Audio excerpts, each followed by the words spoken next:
अरे नहीं नहीं, कांच के उस रसोई में जाने में मुझे डर लग रहा है, कुछ टूट गया तो आफत आ जाएगी। इसीलिए तुम दोनों को समझा रही थी कि जरा ध्यान से, कुछ टूट फूट ना जाए।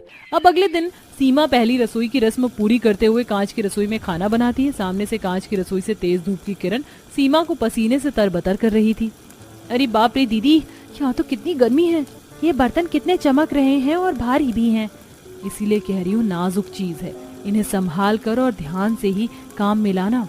बाहर सभी सीमा की पहली रसोई में बने खाने का इंतजार कर रहे थे। कुछ देर बाद सीमा सभी के लिए खाना लगाती है। भाभी, क्या मटर पनीर की सब्जी बनाई है आपने, और ये गुलाब जामुन तो लाजवाब है। कंचन देख रही है ना, दीदी को यहाँ भी तारीफ मिल रही है, आखिर हमारा क्या होगा। बहू, ये शगुन के तौर पर तेरे लिए सोने के कंगन, खाना वाकई बहुत अच्छा बनाया है। कुंती अपनी बहू को पहले ही खाना बनाते हुए देख आती है, जो सीमा साफ सफाई से और बर्तन को उसकी सही जगह पर रखते हुए खाना बना रही थी। तो कुंती को देखकर अच्छा लगता है। अभी तो तुम्हारी 2 और बहुएं बाकी हैं, उनके लिए भी शगुन बचाया है ना।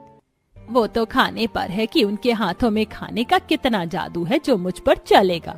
अगले दिन सुबह सीमा जल्दी उठकर खाना बना लेती है, क्योंकि कांच की रसोई में सामने से आने वाली धूप खाना बनाने वाले की हालत खराब कर देती थी। दीदी, आज तो मेरी रसोई थी, तो आपने सुबह खाना क्यों बनाया। इसीलिए क्योंकि मुझे पता है तुम दोनों के उठने का समय क्या है। तभी वहाँ मधु आती है और वो पानी का ग्लास लेकर पानी भरकर जैसे पानी पीने लगती है, उसके हाथ से पानी का ग्लास गिर जाता है। सत्यानाश हो इस ग्लास का। आज तुम लोगों को घर में आए दूसरा दिन हुआ है, कर दिया सत्यानाश मेरी कांच की रसोई का। लेकिन माँ जी, ये ग्लास दीदी से गिरा है। बड़ी बहू, कल तुझे मैंने बहुत सावधानी से और अच्छे से काम करते हुए देखा, लेकिन ये लापरवाही अच्छी नहीं। समझा रही हूँ, समझ ले। मधु और कंचन कुंती के चले जाने के बाद खुश होते हैं, लेकिन सीमा कोई जवाब नहीं देती। अब देर शाम कंचन अपनी पहली रसोई की रस्म पूरी करती है। खाना बन गया है बहू। हाँ, बस खाना तैयार है माँ जी।